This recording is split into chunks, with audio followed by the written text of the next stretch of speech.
Let's see if some people filter through here. Okay.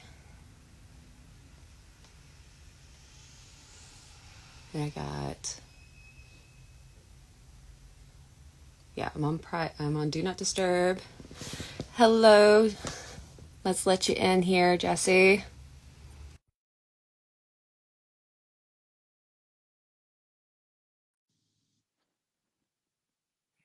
Let's see.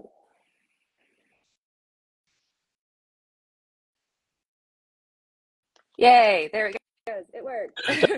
It worked. How are you doing this morning? I'm good. How are you? I'm doing good. Just, getting the day started and going. It's a really gray day here in Indiana, so it's like kind Oh, of been hard to wake up.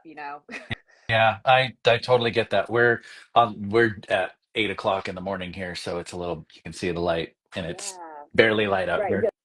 Just now starting. Just now Yeah, starting. Well, thank you yeah, for meeting with me this yeah. early then.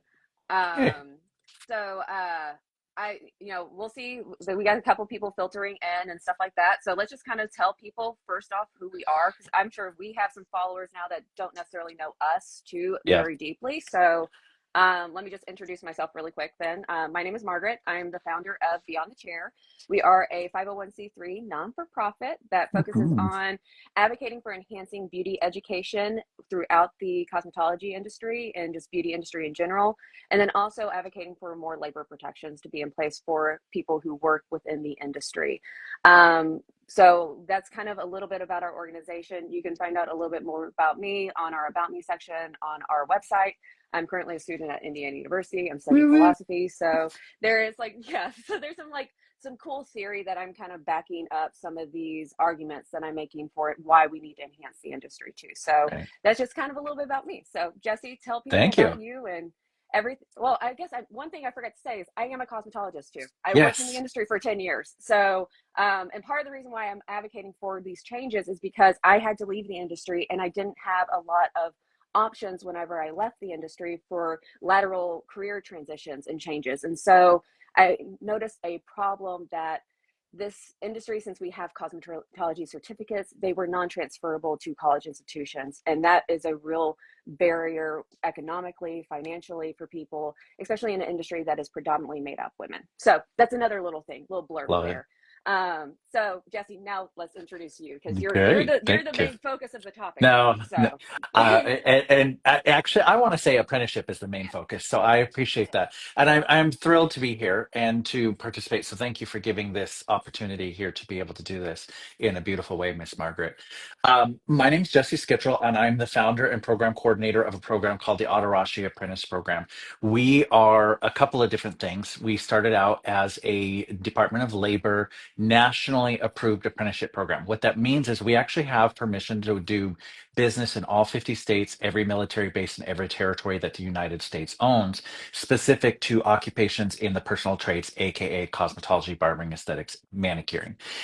And we are also currently just began our trip down the road as a DOL apprenticeship ambassador. So we serve as kind of the bridge ambassador to help expand registered apprenticeship programs in those occupations. So we kind of help explain what's going on between the board and the Department of Labor and become that bridge between the two of them. So I always like to let people know this isn't necessarily about Atarashi as much as we're powering using the structure from Atarashi as it is growing registered apprenticeship in our trades. And what does that look like and what does it mean? Because there seems to be a lot of fear attached to it yes, that's really not founded. yes, absolutely.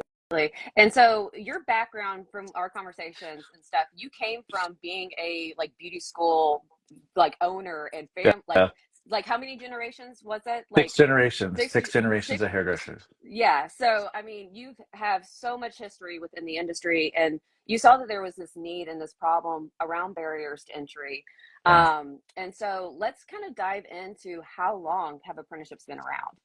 Well, it's funny that you say that because I was doing some research yesterday, as a matter of fact. So apprenticeships have been around for well over 80 years. 1937, with the Shelley Maloney Act, was put into place, and it fell under the Department of Labor. And basically, that said that registered apprenticeship programs had to be oversighted by the Department of Labor, and they are a structured way of learning on the job. So outside of private schools or institutions, this is the way that electricians and Hmm. plumbers and a lot of the other trades learn their craft and get a certification or the stamp of approval that says you actually know what's there. So this is a long-standing structure that's been around for a long period of time. It's continuously evolves, but it is under the purview of the Department of Labor, and it is standard across all states. So there is a minimum expectation. And that's probably the biggest reason that caught my eye when I started to get involved in this is, hey, these rules kind of are consistent. Because as you Yeah, know, I know we're talking about Indiana, is every state has a little bit of something going on as far as hours. And at the end of the day, it's hair. It didn't change from one coast to the yeah. next. So why are the hours so different? So Exactly. And so whenever I lived in southern Indiana, we live in that tri-state area where it's Kentucky, Illinois, and Indiana. And so like, I grew up in Kentucky. So I moved over to Indiana because it was quicker to get my license than the 1,800 hours that Kentucky originally was. So apprenticeships have really piqued my interest too around that, like basically reduction in the reciprocity issue. But your program has been around for 20 years. Is that yeah. correct?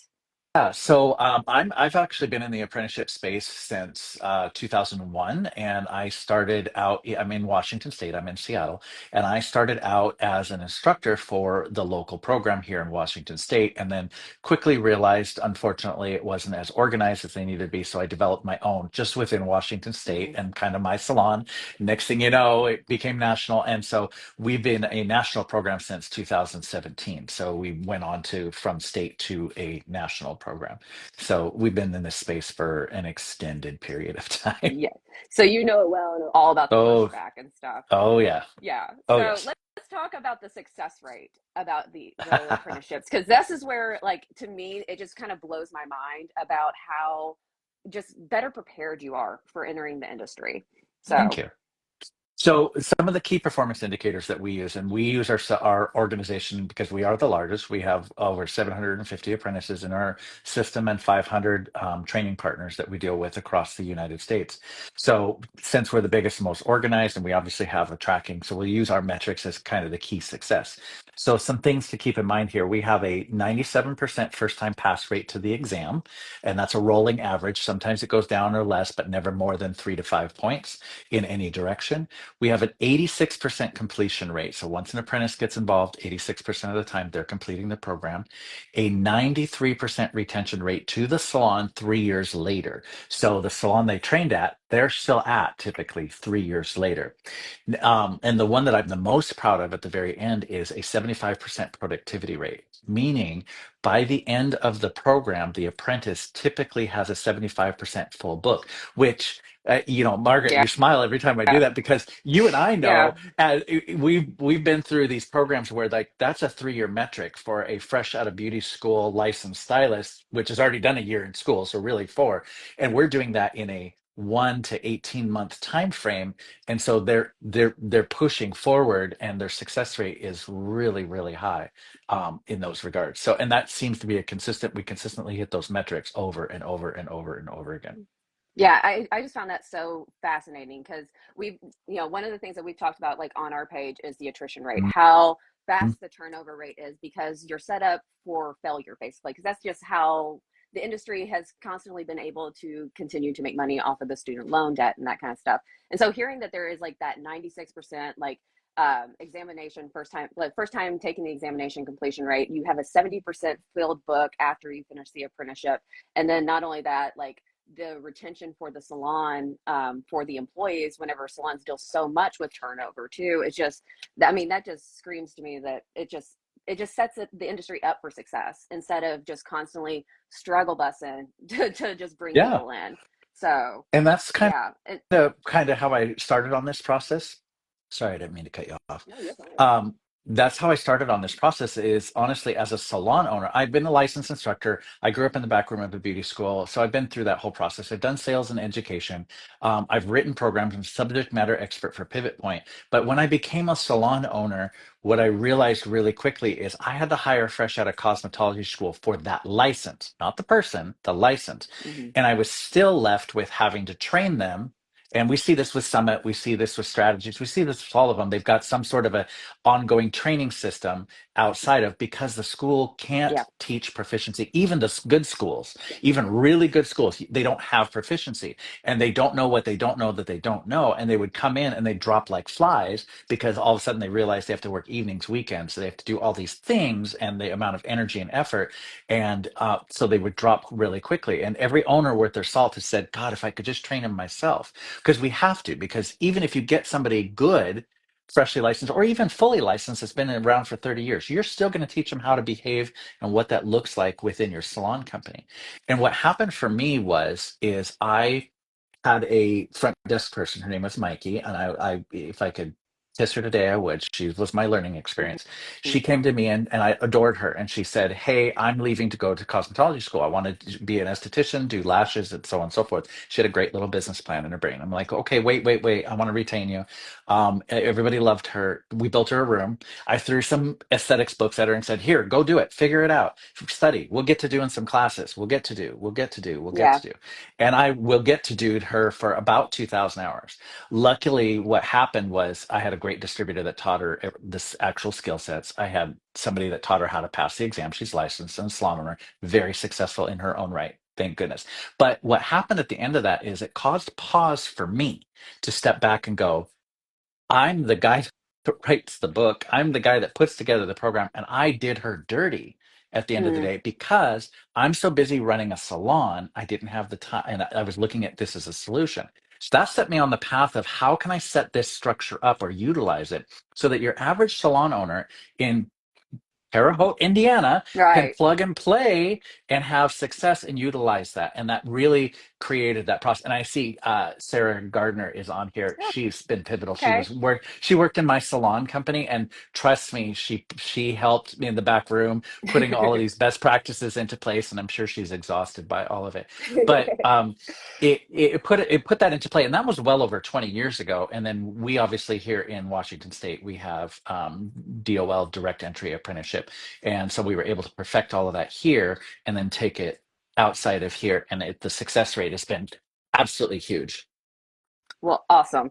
So So let's kind of move into what the program's actually like a little bit, because okay, it is a unique structure compared to like what we're used to with going to beauty school and stuff. And I think that a lot of people, especially like whenever like an employer is looking at an apprenticeship, why should they choose to take on an apprentice instead of hiring somebody out of beauty school? And why should an apprentice, want to go into an apprenticeship instead of going to the traditional beauty school route? right. Like, what was the appeal for these things, and how does the program actually work? Well, we'll start with how the program works a little bit. So, what I like to tell people is, first of all, what I need you to do is suspend what you know about how we learn and get licensed for just a hot second. Mm. And everything I'm going to say, I'm going to ask a favor that you make it work before you make it not work.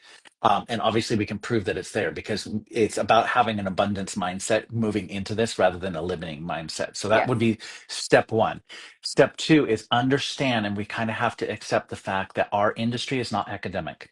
And it's not a dig, it's just a fact. We are traditionally neurodivergent, creative people. We do not learn in a linear process. So sitting in a classroom staring at a whiteboard is not really the best focus. And our industry doesn't lend itself to Yeah. that.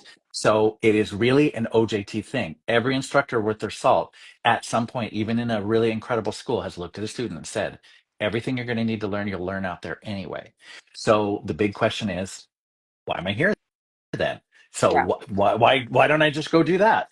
So with that being said, so the way that a DOL program works and the structure that's behind it. So understand there's DOL and then there's the state board. State board's job is about public safety and maybe oversighting schools and the content and the curriculum. But that's really the big focus is public safety. Department of Labor is about labor practices and making sure fair treatment and equitable, et cetera, et cetera. So they both have different agendas between the two of them.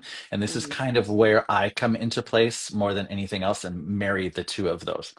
In a DOL program, a Department of Labor program, first of all, there's two sets of hours. There's going to be one called OJT, it might be called OJL, depending upon your state. That's actual clocked time. All of that is paid, and I know that sounds it's going to sound weird to a few people. Yeah. We've had some conversations this week about paying an apprentice. It is paid. That's also called the right thing to do. Yep. The apprentice actually gets paid at least minimum wage for every hour that they're there because they are an employee. This is Yep. an employer-employee relationship first that has an education attached to it second. Now, when I say that to the salon owner, because the salon owner goes, "Oh my God, I got to pay this person." I want you to think about for just a hot second, you're already investing those dollars into somebody when they come into your space. You're already spending that time and energy training somebody. We're just slowing that process down a little bit and aligning that person that fits your culture, the work ethic, and probably more than likely is more driven to be in your space than just anybody freshly out of cosmetology school. So OJT hours are going to be first. Now, OJT hours are always at least 2,000 hours. They can be greater. Now, in the state of Indiana, they are between 21 and 2,500 hours. Now, again, that's going to be based off of competency and so on and so forth, but they're going to Yep. be between 21 and 25. Those have to be clocked. That's physical time, punching a clock, and every hour is paid. And they can be doing things like working the front desk, cleaning the salon. They can work on clients. They can take clients for full pay. They look, act, walk, feel, and behave like any other service provider in your location. There is no difference. So that's the other mindset we have to get away from is, oh, I need to charge a discounted rate. Oh, I need to do this. That's not necessarily true. This person's really quickly going to look like your level one service provider very, very Right. quickly. And that's where they should ultimately quickly live. And then there's a second set of hours called related instruction. It could be called RTI, RSI, but it's related instruction. It's basically the classroom work, the lab Hmm. work, the study work, the testing, so on and so forth. And for every 2,000 hours, there must be a minimum of 144 hours of RSI or RI. And there can always be more. State of Iowa, God bless their pea and hearts, it's 750 hours. Yeah. But the word hours throws us because in our beauty school brain, we think of time and a clock, and God, that Yeah. sounds like a lot of time. It's not actually time. It's called evidenced time, meaning what we've done because of how you set up your structure. And this is where my coaching comes into play if somebody wants to write a program, is there's three ways that you can write an apprenticeship program. There is a time-based, there is competency-based. So time-based is clock, competency-based is going to be show me you know what you're doing. And then there's a hybrid in between. This is a hybrid base. So we have that time over here, but this is called evidence based. We use the word hours to talk about what we're doing. So for every assignment in the learning path that you complete is a percentage of those RI hours over here. So if you've completed everything in your learning path, you've gotten all the related instruction hours that help you finish over here. So it's not actual extra time that has to be done, and it is not a paid activity. So if you are set as a salon journeyman, you're setting aside time to teach the haircut or whatever the case may be. Is that's not actually paid for the apprentice. That's their investment in their time. So you have to accomplish both sets of those hours at the same time to be considered completed. So you can see, yeah, the first thing is everybody goes, it's way more hours than the state board. Yeah, that's by design. Yep. That's and it's by design because of a couple of things. And I apologize if I'm just dominating here. I apologize, No, Margaret. you're fine. In a 2,000 hour program or even in a 3,000, so Washington State has 3,000, California has 3,200. Either way, it doesn't matter. What we find has happened consistently is by about the halfway mark of their hours, the apprentice has all of their fundamental skills. So that's somewhere around 1,000 to 1,500 hours. They've got their Hmm. fundamental skills. They understand how to do the haircut. They can do it, but they still need a little oversight, et cetera, et cetera. So what happens in that second set of hours is where proficiency comes into place. So you don't get this in cosmetology school, Hmm. even in the best of schools, because you can't. It's not a real world environment. We need proficiency only comes in a real world environment. So by putting them in a safe space with an employer, we're able to get them proficiency in that second half. And for us, we incorporate business building skills. Budgeting, as well as how to build a business behind the chair, et cetera, et cetera. There's lots of programs that are out there like that. But what that does is it puts them at proficiency at the very end of it. And the Department of Labor has said nothing under 2,000 because that is not licensable or certifiable. So that's kind of their threshold, which I think is actually a fair metric. Yeah. That's 2,000 hours. It's about a year. So, and which at a a full-time gig, it's 2,000 hours is going to take you about a year. So Yeah. it, Well, and I think that that kind of covers too a lot of the concerns around the standardization. Like who's creating right, standardization? Who's creating the standards? It's like if the state board's not doing it, who's creating it? And I think that this is kind of, a false argument a little bit because correct, the federal government has kind of come in and said at minimum you have to have a 2,000 hour program, and correct. there's something that you haven't mentioned yet, but the Appendix A, Yep, correct? Is that yep. what it's called? Where Work it has processes. Yep, basically the curriculum of like what a cosmetology school would even like possess, but correct, what's in the Appendix A has to be covered for the program to be completed even too. So correct. it's really interesting that a lot of times we hear like, well, if the state board's not doing it, who is doing it? It's like, well, the federal government's already made the standards, so we're just kind It's of already having to there. enforce them. Yeah. Right. So It's a so how false are hours? equivalency. Yes, exactly. So how are hours tracked then, like in your Um, program? Like, how does it look like for somebody like going into the program? Great question. In my program, we're indemnified to have to track, so we have to prove, and we're held in compliance by the Department of Labor. So you have to have something to track the hours, some sort of system. In my world, I have an apprenticeship management software system. So every apprentice that's in our system, that's active and is participating, is going to clock in, log in on their phone onto their. It's called Apprentice Scope, and they log their hours that are there, and that constitutes their OJT hours. And as they finish assignments in RI, my learning leaders are the ones that assign those hours. So as they've gotten approved with and the completion for and it's certified, their assignment's done, they get that percentage of hours, and all of that shows up on a dashboard that's there. There's PDFs that can be printed out where they sign, and it gets pretty elaborate. But as long as you have a way to track it, that's the Mhm. most important part. A lot of times, because these really are employees, the assumption is they're going to be hitting a clock because you're going to be measuring them. So a lot of our POS systems, I know even Vagaro has a clock where they can Okay. clock in and clock out. That counts as your OJT hours. So it's a I mean, we're in 2025. Tracking Right. that is actually pretty simple and easy. So yeah, so in our world, we just track it with apprenticeship management software. Gotcha. So whenever they complete all their hours, then how do they go about getting their license Great then? question. So once you've completed your hours, you're actually given a completion certificate from the federal government, and it's actually said federal government, USDOL, and it says cosmetology, and it's got all the important people's signatures at the very bottom of it. And that completion certificate is what you submit to the state board to allow you the opportunity to go take the same licensing exam that everybody else takes in order to get their license.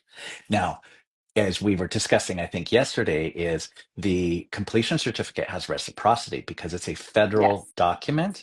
It has reciprocity in other states. So if for whatever reason your license didn't have reciprocity in another state, your training hours do, and that completion certificate is your proof that it's done. And I've actually had to defend that in from Washington State to California. We had an apprentice that finished in Washington. Her mother got very ill in California. She had to quickly move before she could even test out her license here. So we were able to submit her completion certificate from Washington down here. And they took it and we aligned and said these were these, and they allowed her to test and get licensed. So we've Yeah. got case study that works. Well, and I think that that is just because we know currently there is something that the DoD, the Department of Defense, is doing with the licensure compact to kind of help Right. already established licensed individuals be able to have reciprocity between multiple states, Please. and which is so needed in the industry. It's been such a barrier for so long. And so if we restructure the industry though, like even like fixing this problem now that the DoD is trying to fix, it will kind of just go away if apprenticeships come in and become more of the standard of how we're doing the training. Correct. And I think Correct. that that is just fascinating and just a really simple fix to such a big, complicated problem that has been around for a very long time. Uh, it, Um, exactly. Reciprocity has been an issue and a conversation for years. for years. And I think that it also brings into the conversation too, because there's always this floating in the ether that a licensing might even just go away at certain points within certain states. And Right. so this kind of protects those professions too by having that mobility, by having their hours recognized through the federal government. Right. Correct?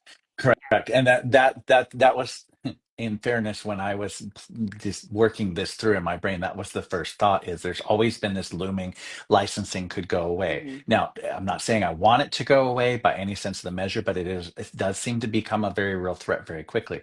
And so if you think about that for a second, okay, what if licensing does go away tomorrow? No more licenses. Have a nice day. Any schmo can hang out their tile and say, "Hey, I'm a hairdresser." Yeah. And the public safety issues. What's going to happen really quickly is the consumer's going to go, "Hey, how do I know you're actually qualified?" And we've seen this in the UK. This is actually what happens in the, how Hmm. are you qualified? Yeah. And and they look at, of course, we're going to look at consumer issues like Better Business Bureau, Yelp, reviews, et cetera, et cetera. But that's great.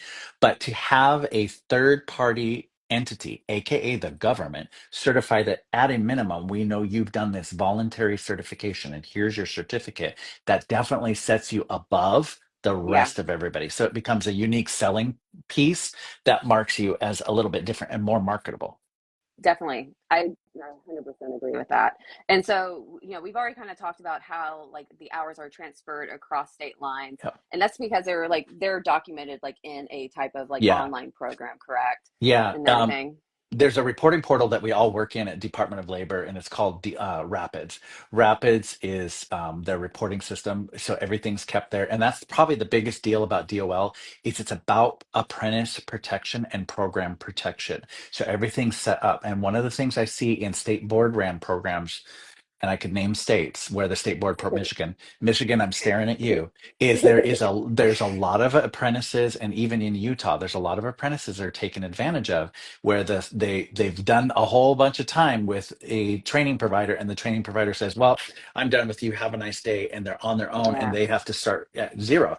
That doesn't happen in a DOL program because you've Right. done your time that's already tracked. We can simply move you over and pick up where you left off, which for our military members, that's a beautiful thing Yeah. because you can go from one to the next. And I've actually done it in a Department of Labor program where we've transferred an apprentice specifically from Washington to Arizona. We were able to pick up right where they left off and transfer them from one program to the next. And I think that is just so wonderful because I think that can kind of get into my next question, which is like, what are the difficult things that apprentices run into whenever they're working with this employer that they don't necessarily know, but they're building this relationship. Maybe the employer is new to apprenticeships. Right. What are some of the problems that they run into? Which you've already named one of them is like, well, in certain areas when it's not regulated, they kind of get dropped. Yeah, But in your program, what exactly. do they run into? So So, a couple of different things. One of the first things that when we're talking to a potential apprentice, setting an expectation is very high. And I want to be really clear when I say this.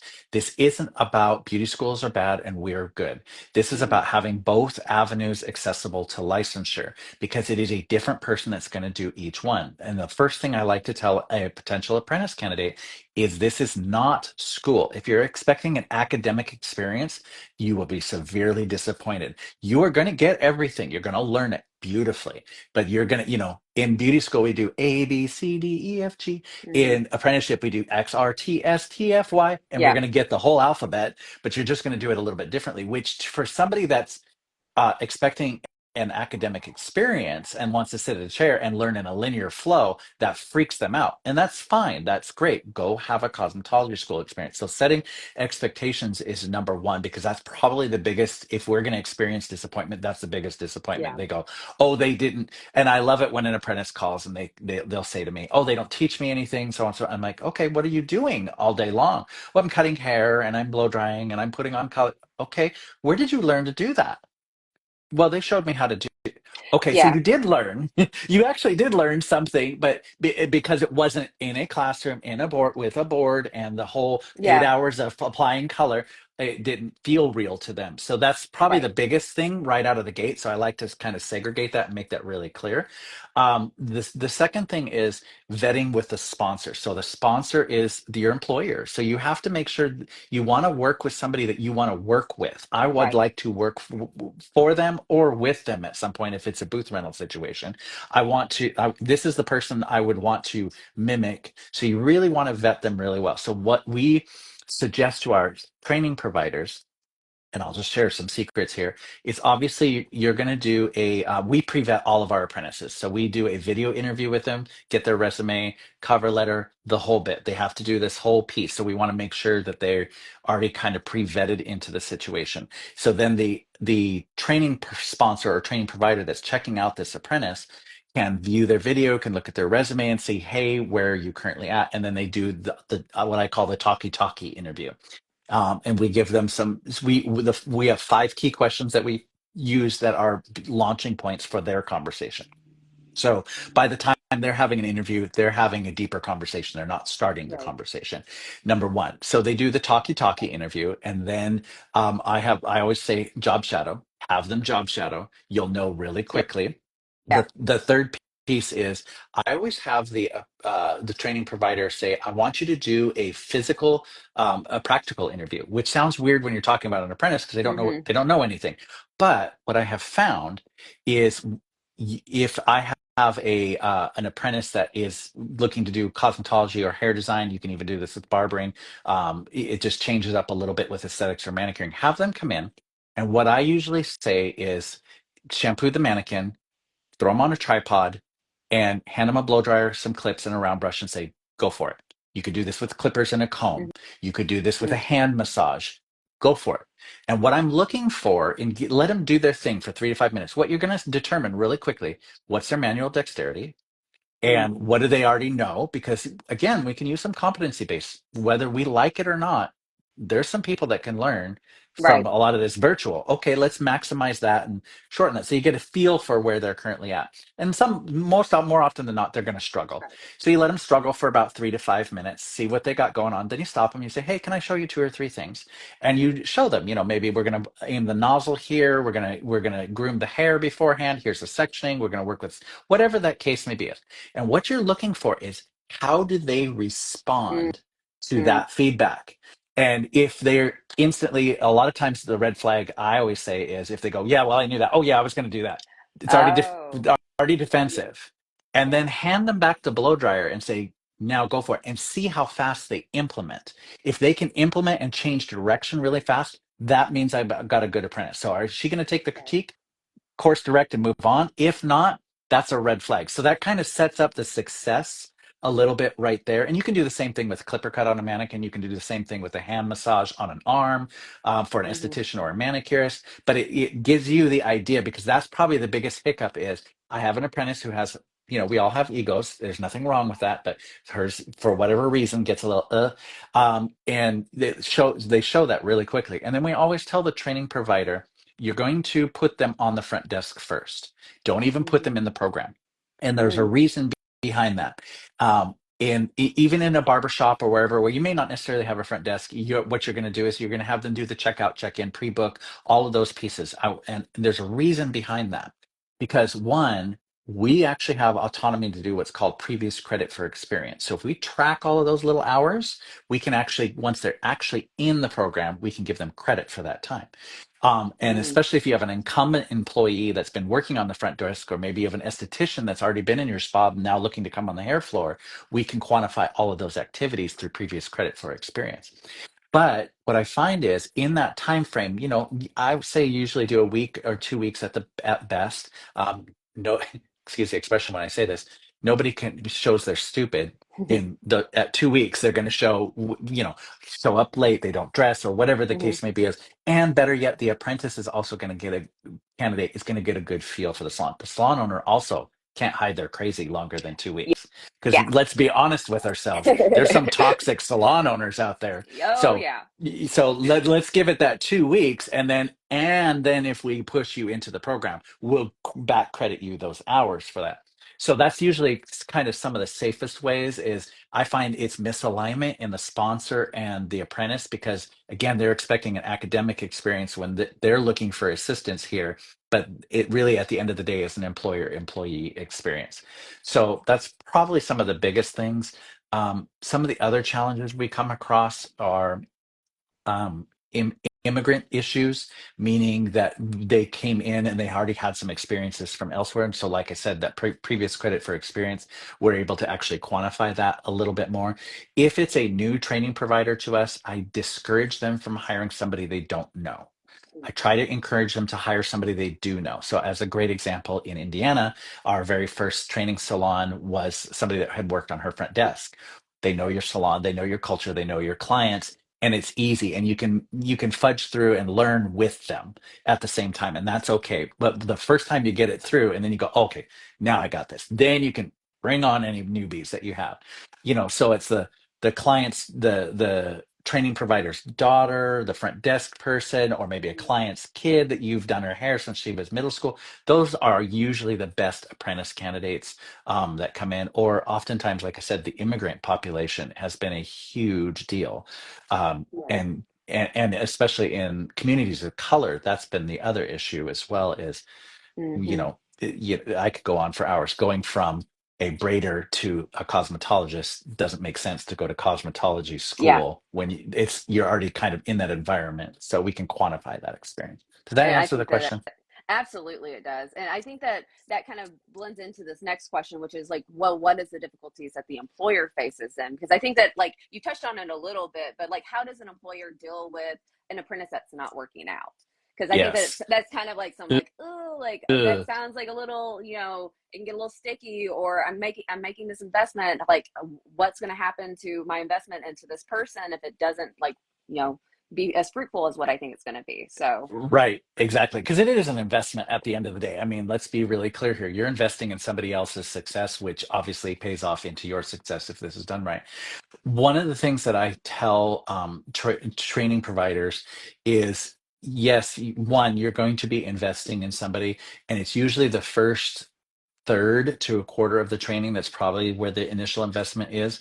So, what you want to make sure that you're doing is in that time frame, there is in a DOL program, there is a probationary period. So the 25% of their hours, so up to 25% of their hours, that first quarter, you can say, have a nice day.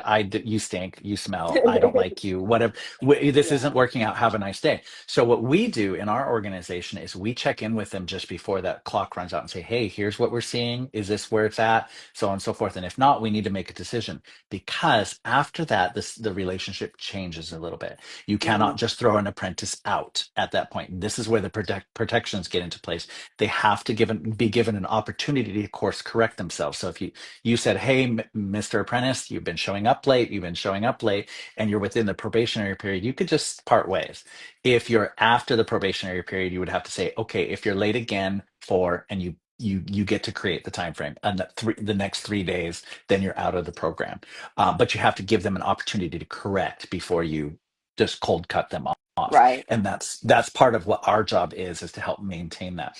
The other part too is they're in our program for Hmm. us. When you put them in our program, because we're a multi-employer sponsor, they're in our program. So if you said you didn't like the apprentice, that doesn't mean they're out of the program. That means they're Right. out of your sponsorship. Now we can then find another salon to be able to put them. And that happens. I mean, I had a salon where the apprentice was kind of this easygoing bohemian, hippie chippy, did it, and she ended up in I'm going to say it, a summit salon that was, Yeah. and that doesn't mean it's wrong. I mean, I'm in Seattle. We have lots of salons like that. Let's find the Yeah. salon that's the hippie chick, bohemian, and we moved her on, and she was able to be successful. But that's our job to help interpret that stuff in between, Right. as an agency, and DOL protections allow for a lot of that. Well, and I think that that's like some of the concerns that I hear from people is like, well, what do you even do? Where are the standards? What happens if it doesn't work Oh, out? All that kind of stuff. And so, like, how does like a salon find an apprentice, and then, or how does an apprentice find a salon? Like, do they go through you? How does that process go? well, there's a couple of things. So we'll back up for just a second.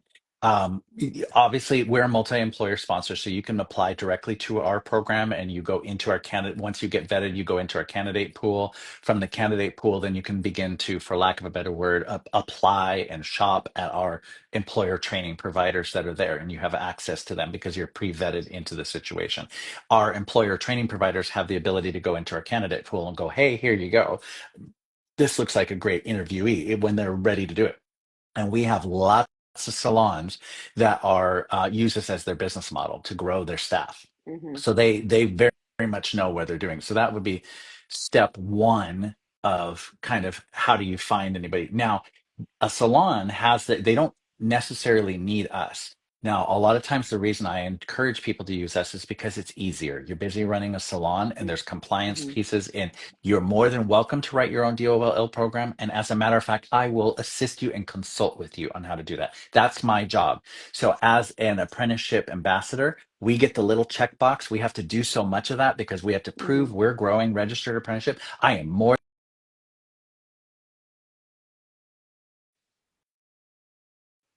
an apprentice tracking if you wanted to set it up that way. And we have several salons across the country that we're doing it that way. So you have to go through the process of getting your program created first before you can actually take an apprentice on at that point. Now, inside creating your program, there's something called what you just used the word standards. Mm-hmm. And if you've been to beauty school or cosmetology school or you've been a school owner, writing a catalog is much the same effect. We have to have the parameters of how our program is run, and it's a boilerplate piece of information that comes from the Department of Labor in your state. And it's going to say what their probation is, what their pay progressions need to be, how do they get disciplined, all the minutia that's there. And inside of that, we're actually going to write what you mentioned, the Appendix A, which is the work processes. And in the Mm-hmm. work processes, we're going to go back, and this is where my job comes into place. I work with the DOL directors to go over to the state board and say, here's what's in the scope of practice for a cosmetologist. As an example, in some states, can you straight shave or not shave as a cosmetologist? So if Mm-hmm. it's not in your scope of practice, it's not taught in your work processes. And then we help translate that into the work processes so that everything in the scope of practice and things that are on the test are actually taught. In the work processes and measured. All that's built into your standards beforehand, and you're expected to stay compliant, meaning Mm-hmm. DOL will actually look at how you're running your program. Did you get complaints? Did you get this? Did you make sure you got your employer agreement? How many do you have? Did you get the W-4s? They're going to look at everything. That's where Right. it starts to get administratively heavy. And if you're just a salon, and I keep picking on Terre Haute, but in Terre Haute, that's going to run one or two of these, it doesn't Yeah. make sense for you to write a whole program. It might make more sense for you to play in my world, but I have a salon in Colorado right now that's got 3 locations. They're an Aveda concept salon, and they want this as their business model for their whole company. Totally makes sense for Right. them to have their own program. And they have somebody that will help with compliance and resource. They have the resources to do that. So it's completely up to you, but you have to have your program ironed out and planned before you actually take on an apprentice at that point. Um, One of the things that where I'm working on, thank you to you this Yeah. afternoon, is I'm meeting with an organization to create a directory for apprenticeship programs so you can find one in your state. So obviously we're one of the biggest players, but we want to be the ones that iron that out. So California has a lot, Colorado has a lot, Yeah. Indiana I believe Indiana has 2 or 3 that are actually outside of my program that are actually Oh wow. applying with the director. So you just have to iron out your program and get it approved. It's not a light process. It's not quick, but it forces you to sit down and put pen to paper and have a plan. And I think that's the problem is in a state board ran program, I can apply and just kind of go do my thing. In a DOL program, I have to have a plan and I'm held to the plan of how I Right. execute. And so like, and let me just kind of back this up a little bit. Yeah, It sounds like because maybe a lot of people will see like, okay, you have your own program and that right. kind of thing, but you're also saying that like if people don't want to do your program, they Yeah. you can actually help them build their own program. Absolutely. We consult for free. And and the reason that that position exists is because again, like I mentioned earlier, DOL is all about labor protections Mm-hmm. and compliance. State board is all about making sure scope of practice and how it's executed, making sure they pass the licensure exam. Those two don't necessarily speak the same language. So Right. we're the bridge between the two that helps interpret, when the salon owner goes, what's a work processes? I can say, oh, here it is. This is what this is. Here, find this over here, and we help interpret that in between, and that helps us grow registered apprenticeship as the whole, which is really the big The big purpose at the end of the picture. day. Yeah. Yeah, And so people could like say, someone wants to create their own yeah. program, like a salon owner wants to go ahead and create their own program. Could they go through the Atarashii program first and while they're creating their own that, program too? Could they that double dip in that way? Yes, exactly. And we encourage that. And we have lots of salons that do that, that have this ideal that they want to have a bigger model and so on and so forth. And that's great. While you're in the approval process, get in with us, get an apprentice going, get your feet wet, understand how the program works. And again, we'll help you write that program over here and get you through the processes. And then we can literally transfer that apprentice from here to here, and they don't lose any time frame with them at all. And That's just incredible. it seed starts their program, because one of the things that happens when you write a program, you're put into provisional review, which means that first year you have to at least be able to turn and burn one apprentice. You have to get one in and get one going, minimum of one. And sometimes that's actually difficult because you've spent all your energy on You're right. writing the program, and now you have to go find this apprentice out of the middle of nowhere. And the best late, we're busy running salons, so this way the apprentice is already kind of doing their thing over here. We're just transferring them in, and you're already in compliance. Yeah. And you're probably speaking from personal experience with like Oh yeah. doing both at the same time and being Oh like, yeah. well, this was a lot. So I'm trying to make sure that it's like unburdening the people that are wanting to go this pathway, Correct. which I just think is just wonderful. Well, I think that was the majority of my questions. Maybe I have one more though, is Sure. what is the difference between like a DOL program and a state board apprenticeship program? Excellent. So in some states, the state board actually has apprenticeships, and they're oversighted there, and God bless their pea-picking hearts. Oftentimes they have the best laid of intentions in legislature, but the interpretation of how it's administered at the state board level gets lost a little bit. And there's lots of barriers that end up being created that weren't really intended to be there, et cetera, et cetera. So a state board program is going to be ran by the state board. You're beholden to the state board to answer the state board. Georgia is a great example of that. Pennsylvania is a great example. So how you conduct it, you still have to follow their rules. That doesn't mean you can't do a DOL program. So what we like to do is do what we call an overlay program, where you're actually doing both at the same time. So the hours count here and here. And what ends up happening is you get the benefits of a DOL program and the structure of a DOL program, but you meet the requirements of the state board program as well. Okay. Oftentimes, and we help you maintain compliance. It oftentimes, unfortunately, doesn't mean we can do the work. As in Georgia, you actually have to, as a salon, apply. You have to sign the paperwork. We're going to help you do that, but you have to do. And same thing in Pennsylvania, so on and so forth. The advantage to that is, as a registered apprenticeship program through DOL, you have the ability to get onto the ETPL list, which is Employer Training Provider list, through Workforce. That also means you can access financial assistance through workforce development boards for Oh, the salon, the apprentice, tax credit. There's every state and every county does something a little bit different, but you have to be in or under a registered apprenticeship program. So you could be doing okay. the state board program and the DOL program at the same time simultaneously. So they still get that completion certificate, and they still get their license at the end of it. Okay, so let me clarify something for myself because Uh-huh. I'm hoping that I'm following what you just said, especially around like the tax credits and the Right. workforce development like benefits. Is that only through a DOL program, or does state board programs also qualify for those things? It is very rare that the state board programs are going to qualify, and I'll tell you why. One of the things that it's called WIOA, Workforce Innovation Opportunity Act. There's also Women in Trades. Hmm. There's a couple of different programs, and one of the things that they look for is an in-demand occupation. And it's called an ONET score. This is again why I have my job. It's called Yes. an ONET score, which says, are you in demand? And you cited some good numbers. 8% growth nationally is what Yep. we're expected, which is a great ONET score. And that's where some of those numbers come from.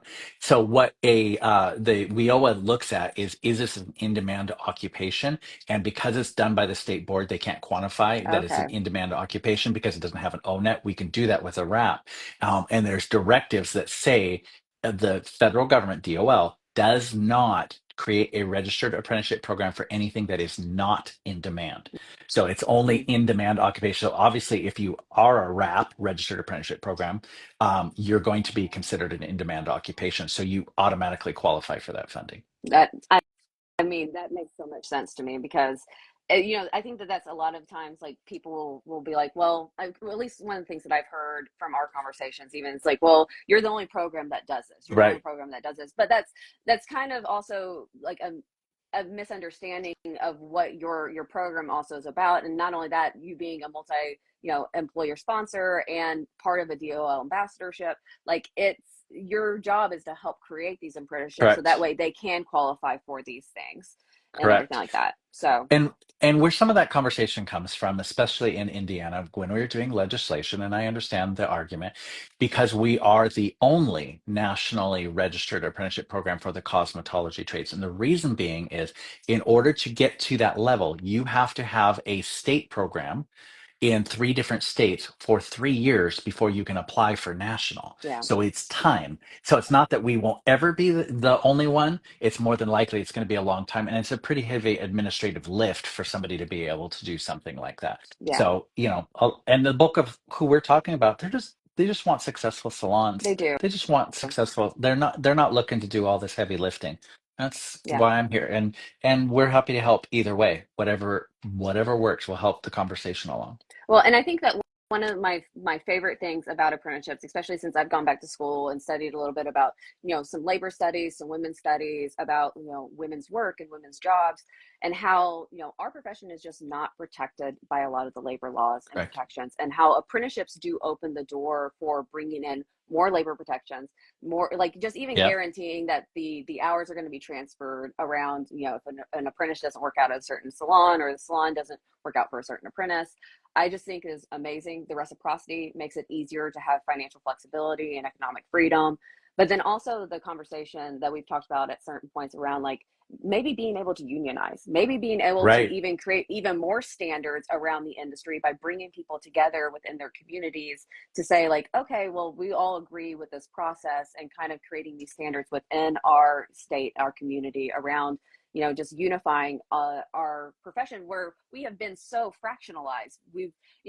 There's so much isolation in the industry, because not only are we isolated from, like, academia, where we're taken out of the higher academics because we are more of a trade profession, but we know so much that education does go so deeply Correct. into what we do after we get out of the programs that we go into to acquire our license. And not only that, there's just certain business skills. You might end up having to write emails, you might need to do some accounting, Right. understanding what labor laws are, just so you don't, like, misclassify employees. These are just basic things that you think would be in our current system, but it's just not. And so I think that that's why, from my perspective, from an academic perspective, but also somebody who used to be in the industry, apprenticeships really open the door for Hmm. the just expanding the benefits in the future of the industry just overall. And I know that, I get really fired up about it, but I know that we've I had some really fun conversations Oh about it too. yes. So, Oh so yes. And as you put it, yes, and thank you for fighting this fight, because I think it's a fair fight. It needs somebody in the corner. Is apprenticeships are the cornerstone of unionization, mhm, and given our current administration and what's going on, I think it's going to be more important now than it ever has been ever. for us to have a unified voice. And unfortunately, women are disproportionately affected in this industry. And one of the arguments that I had on another social media board or discussions, was surrounding paying an apprentice, because as you mentioned, some state board programs will say you can choose to or not pay the apprentice. Mm, Well, there is actually some ambiguity in that, because federal labor laws define yep. an apprentice as an employee. Right. So regardless of what your state says, the higher level here says an apprentice is an employee. Not only is it the right thing to do to pay them, but Right. number two is you could if somebody really wanted to complain and make a fuss, they could really have some labor distinctions on their side, that could really put some people at odds. Yeah, absolutely. And I think that even restructuring the industry around the apprenticeship too, like, it makes the employee employer relationship so much richer. But Hmm. also it kind of, inspires the people in the salon to be more of a leadership presence just from the Right. get-go, from the relationship there, and makes them more involved too. Because Huh. I know Huh. at times I've seen where there is some distance between employees and employers, and even people who have really good intentions to bringing up, like, new associates, or, Right. taking on somebody to train them a little bit more after school. And it does become more of, like, I hate to use the term, but, like, more of, like, just cheap labor, slave Yeah. labor type Hmm. situation, instead of actually really teaching them Correct. what they need to know to succeed in the industry. And so I think that it's really setting up more boundaries and protections. And like you said, with the current administration coming in, there are some concerns, and there are some concerns too around like And they're the fair. longevity of the DOL and that kind of stuff. Which I think the federal apprenticeships, though, like you said, I know you said the acronym, but RAP, the Yeah. Registered Apprenticeship Program, having that Right. registered apprenticeship program can at least bring us into a bridging point to where we can create a union after that, and that creates that standard if that other thing goes away, and we don't have to worry about have that anxiety around us around that standardization. Correct. So Which is the model that they're using currently in the UK, which makes me laugh. I have people that I work with in the UK that are running apprenticeship programs, and they'll often tell me they're just now getting into licensure and private schools mm, and colleges, and the salon owners are revolting and wanting to take apprenticeships because it's just such a wow. more proficient learning experience versus what they can offer over there. So it is quite interesting. One of the things that I really quickly wanted to share is right now we have this gainful employment thing that's still kind of Yes. hanging about, we have to have a certain percentage employed, otherwise these schools will lose their funding, so on and so forth. And I have a school owner that I oftentimes work with, and he'll approach me and go, "Oh, what's your gainful employment?" And I have to say, 100%. It's always 100. Yeah. Apprenticeship starts with a job. They have the job first, and we've trained into it. Which, if you look at all these social media boards of these cosmetology kids, and I belong to about four of them, getting Hmm. out, they're like, "Oh my God, where do I go to work?" And their Yeah. only option ends up being renting a booth, and then they fail because they don't, Yep. they don't know that they don't know, and then they just learn that they can't really do hair, and they're not as good as they thought they were because they were a big fish in a little pond, and now they actually have to do gap accounting. What the hell is that? And pay Yeah. taxes. And it just turns into failure right out of the gate, when we could start this conversation. And people constantly are saying, "Oh, it's a booth rent world." It really isn't. There is a Mm, lot of employee-based salons out there that are suffering because they don't have a structure like this. They're there. We just have to connect the dots between the exactly. two. So, Exactly. And I think that that is such a good point to make. So I guess we'll wrap up a little bit, yeah. but I want to ask you, how can people contact you if they're interested in this? Like, what's the best way to go about it? Well, thank you for asking. If they want to get involved, if you go to our website, Atarashii.org, there's a couple of different ways. There's three big buttons right in the middle of the screen. Do you want to be an apprentice? Do you want to learn to be a training partner? Or do you want to write your own program? And if you fill out that form, one of our subject matter experts will actually reach out to you, kind of walk you through the process, explain it, and get everything going for you. And they kind of act as your project manager until you're onboarded with it. The other area is if your state does not offer apprenticeship as an avenue. We also do legislation. We work with the Institute of Justice to bring legislation forth in a lot of states where, because you have to have the statute law that says apprenticeship is an acceptable avenue to licensure. Right. If you don't have that, there's a button on our website called Industry Support where you can actually fill out a form. And when we do bring legislation forward, we'll offer your voice. We'll reach out to you as a constituent, which we're doing in Indiana right now with HB 1320 for barbering, and we're able to reach out and say, "Hey, support this," and we'd love to have your support. Awesome. Awesome, awesome, awesome. Well, Jessee, thank you so much. I appreciate all Thank your you. time and just everything that you're doing right now. And just keeping us informed too on what legislation is, because the changing Yeah, legislation is just such a thing. I know that you said that like even Massachusetts might be bringing in apprenticeships yeah, soon, correct? And stuff like that. So like that's another state that is going to be having these same conversations around what is going on, what is it? Because I've always heard the fear. yeah. That's the number one thing I've always heard of, is the fear around one, taking away licensing, reducing hourly training, and then like hiring an apprentice whenever they haven't been to beauty school. Like there's so Right. much fear around these things, and I don't think that people just understand what the replacing is happening with Correct. this. And not that it's like totally replacing beauty schools. Beauty schools are of course going to still be around, and they are for a specific individual who wants to go to them. But I think having this alternative pathway option that is better for immigrants, like you said, people of color, maybe somebody who's like a second career explorer, an Right. ex-felon, anybody Rural that just want to have areas. rural areas, like anybody that doesn't have the barriers around because maybe they don't have a beauty school within like 40 miles of their home. They can Right. just go to a local salon and learn.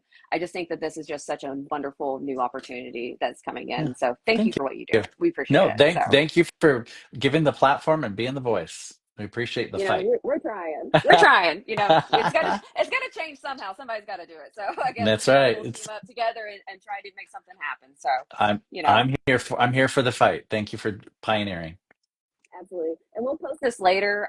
We're just going to make a graphic for it and post it up, and we'll just kind of collaborate on that and Yeah, put it out there for anybody who wants to watch it later. So, yeah. absolutely.